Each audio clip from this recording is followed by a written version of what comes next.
자, 오늘은 데살로니가 후서 3장 6절부터 12절까지의 말씀을 살펴보도록 하겠습니다.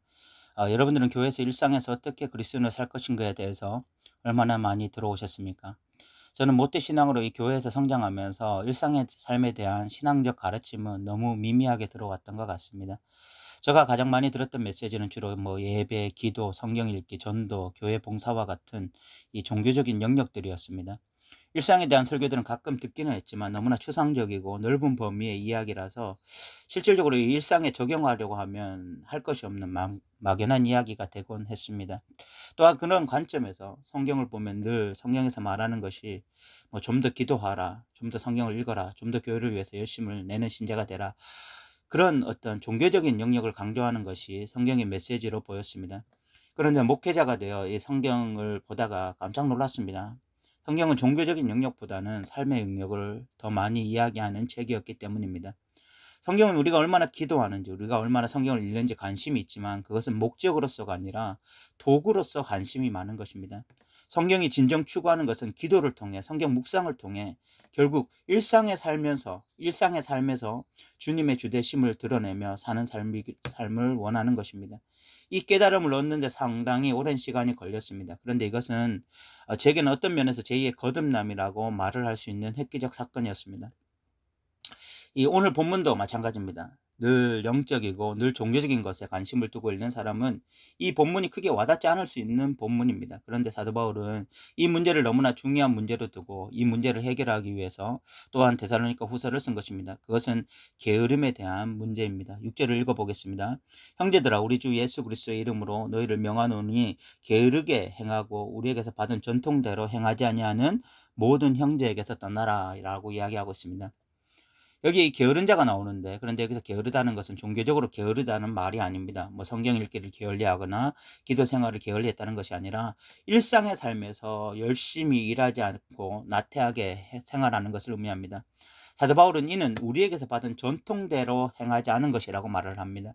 이 말은 사도 바울이 필경 데살로니가 성도들에게 일상을 성실하게 최선을 다해서 살아야 한다고 말했다는 것을 의미하는 것입니다. 사도 바울은 데살로니가 교회에 이 3개월밖에 사역하지 않았습니다.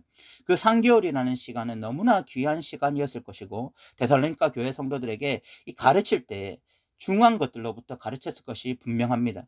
그중 하나가 일상의 삶에서 최선을 다해서 사는 삶, 자신이 가진 직업을 귀히 여기고 성실하게 사는 삶에서 가르쳤다는 것입니다. 이는 이것이 그리스도인에서 얼마나 중요한 일인지를 알게 해줍니다. 또한 그런 전통대로 행하지 않는 형제들에게서 떠나라 라고 하는 것을 봐서 사도 바울에게 이 문제는 타협할 수 없는 심각한 문제라는 것도 알게 되어집니다. 여러분들은 어떻게 배워오셨는지 모르겠지만 저는 과거 교회 일은 선하고 세상 일은 악하지는 않지만 천하다고 인식될 수 있게 배웠습니다. 그래서 목회자가 하는 일들은 왠지 고상하고 귀한 일처럼 느껴졌고 성도들이 하는 일들은 왠지 이 밥벌이 수단처럼 느껴지는 열등감이 느껴지게 했습니다. 또한 우선순위를 정할 때도 교회 일이 첫 번째이고 세상에서 하는 일들은 두 번째라고 배우기도 했습니다. 이런 이원론적인 생각을 가지게 되면 세상에서 빛과 소금이라고 가르칠 때 이것이 모순이 생기게 되어 있습니다. 이는 앞뒤가 맞지 않는 이야기예요. 교회 일을 세상 일보다 늘 앞세우면서 어떻게 탁월하게 세상을 섬길 수 있겠습니까? 어떻게 세상의 빛과 소금의 역할을 감당할 수 있겠어요? 그렇게 교회를 중심으로 두고 세상을 뒤로 두는 것이 하나님을 만왕의 왕으로 섬기시는 것이 아니라 지역신으로 섬기는 것이라는 것을 저는 알게 됐어요. 하나님은 교회에서만 하나님이 아니라 우리의 모든 삶의 영역에서 하나님이 되셔야 하는 것이었습니다. 그러기 위해서 정말 중요한 것이 우리가 하는 일에 대해서 제사장적 사명을 가지는 것이었습니다. 목회자가 강대상에서 설교하는 것과 공무원이 자신의 업무를 최선을 다해서 하면서 타인을 섬기는 것에는 차이가 없다는 인식, 자녀를 믿음으로 키우고자 하는 부모와 교회에서 아이들을 믿음으로 키우고자 하는 사역자 사이에 아무런 차이가 없다는 인식, 이런 제사장적 인식이야말로 우리가 일상을 믿음으로 살아낼 수 있는 비결인 것입니다. 그런데 데살로니가 교회 안에 이 게으르게 행하고 전통대로 행하지 않는 자들이 애석하게 출현했습니다. 이들이 왜 게으르게 되었는지 정확하게 알 수 없습니다. 전통적인 해석으로는 이 임박한 종말론 때문이라고 말하는데 본문을 면밀히 살펴보면 추측할 수는 있지만 그렇게 단정 지을 수 있는 증거는 없습니다. 어쨌든 이들의 심각한 문제는 게으름이었습니다. 사도 바울은 이에 대해서 자신을 모범으로 본받으라고 말을 합니다. 7절을 읽어보겠습니다. 어떻게 우리를 본받아야 할지를 너희가 스스로 아나니 우리가 너희 가운데서 무질서하게 행하지 아니하며 라고 이야기하고 있습니다. 사도 바울은 우리를 본받으라 라고 말을 하면서 자신들은 무질서하게 행하지 않는다고 말을 합니다. 저는 게으름의 첫 번째는 이 무질서한 삶이라고 생각해요. 아무런 계획도 질서도 없이 이 무질서하게 하루를 살면 그건 필경 게으름으로 가는 지름길입니다. 8절에서는 자신이 자비량으로 수고하여 음식을 먹었다라고 말을 합니다. 8절 읽어보겠습니다. 누구에게든지 음식을 값없이 먹지 않고 오직 수고하고 애써 주야로 일함은 너희 아무에게도 폐를 끼치지 아니하려 함이니 라고 이야기하고 있습니다. 그러면서 우리에게 권리가 없는 것이 아니요 오직 스스로 너에게 본을 보여 우리를 본받게 하려 합니다 라고 이야기하고 있습니다. 사도 바울이 이렇게 열심히 노동한 이유, 정말 이 노동을 통해서 최선을 다한 이유가 뭐냐? 성도들로 본받게 하기 위해서 이렇게 했다라고 이야기하고 있는 거예요. 굉장히 특이하고 이상하지 않습니까? 보통 사역자가 본을 보여야 할 것은 이 육체적 노동이 아닙니다. 사역자가 본을 보여야 할 것은 교회 안에서 사역자다운 모습을 보이는 거죠.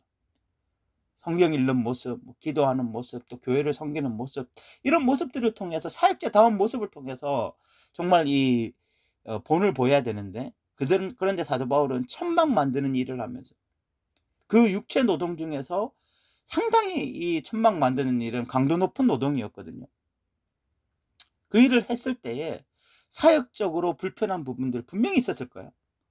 더 성경을 가르치지 못하는 환경이 되고 더 성도들을 돌보지 못하는 그런 환경이 되었을 것입니다. 그런데 사도 바울은 그 일에 최선을 다했습니다. 왜 이렇게 했냐? 단지 그냥 이 교회 일을 열심히 하기 위한 사역적 발판으로서 이렇게 한 것이 아니라 그 일 자체에 최선을 다했어요. 사도 바울에게 왜 그렇게 했냐고 묻는다면 몇 가지 이유가 있지만 그중 하나가 성도들에게 본이 되는 삶을 살려고 그렇게 했다라고 말할 것입니다. 이는 사도 바울이 일상을 얼마나 중요하게 생각했고 이 노동이라는 것을 하나님이 주신 귀한 선물이자 사명으로 생각했는지를 잘 보여주는 단면입니다. 저는 그리스도인들 중 사명감 없이 단순히 먹고 살기 위해서 그 일을 하면서 그 일에 대해서 확신이 없는 자들에게 이렇게 말하고 싶습니다. 당장 그 일을 관두십시오. 아니면 그 일에 사명감을 불어넣으십시오 라고 말하고 싶습니다. 그렇지 않으면 우리는 어쩔 수 없이 종교인이 될 수밖에 없습니다. 6일은 먹고 살기 위해서 일을 하고 주일 하루 주님 앞에서 봉사하고 헌신하는데 어찌 종교인이 아니라고 말을 할 수 있겠어요? 우리에게 이 일은 먹고 살기 위한 도구이기 전에 사명이어야 합니다. 그래서 7일 모두 하나님께 영광이 돌려져야 되는 그런 신앙인이어야 하는 것입니다. 10절에는 데살로니가 교회 성도들 안에 일하기 싫어하면서 먹기만 하려는 자들이 있었다라고 말을 하고 있어요. 우리가 너희와 함께 있을 때 너희에게 명하기를 누구든지 일하기 싫어하거든 먹지도 말라 하였더니 11절에 보면 우리가 들은즉 너희 가운데 게으르게 행하여 도무지 일하지 아니하고 일을 만들기만 하는 자들이 있다니 이런 자들에게 우리가 명하고 주 예수 그리스도 안에서 권하기를 조용히 일하여 자기 양식을 먹으라 하노라. 아마 이런 자들은 교회 안에 어떤 그 형제 자매로 끈끈하게 연결되어 있기 때문에 초대교회는 오늘날 공동체보다도 훨씬 더 이렇게 끈끈하게 연결되어 있죠. 그래서 이렇게 일하기 싫어하고 게으른 자들을 교회가 어느 정도 서포트했던 것으로 보입니다.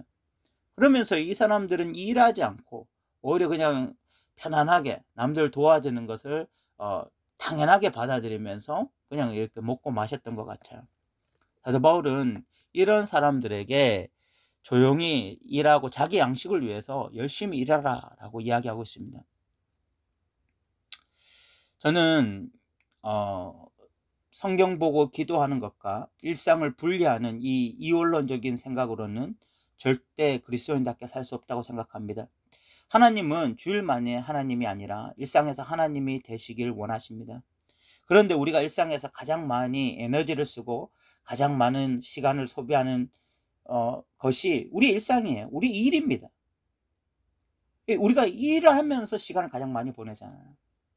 근데 그 일에서 어떤 믿음이 작용되어지지 않고 신앙이 적용되지 않으면 우리는 너무 많은 시간을 하나님과 상관없는 먼저 그의 나라와 그의 의를 구하는 것과 상관없는 삶을 살고 있는 것입니다. 결국 우리가 7일 동안 믿음으로 산다는 것에서 너무 중요한 부분이 우리가 가장 많이 시간을 투자하고 있는 그 일에서 신앙의 꽃을 피워야 되는 거야.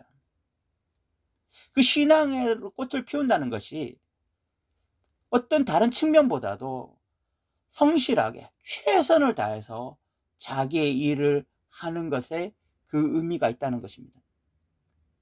자, 왜 이렇게 최선을 다해서 그 일을 하느냐?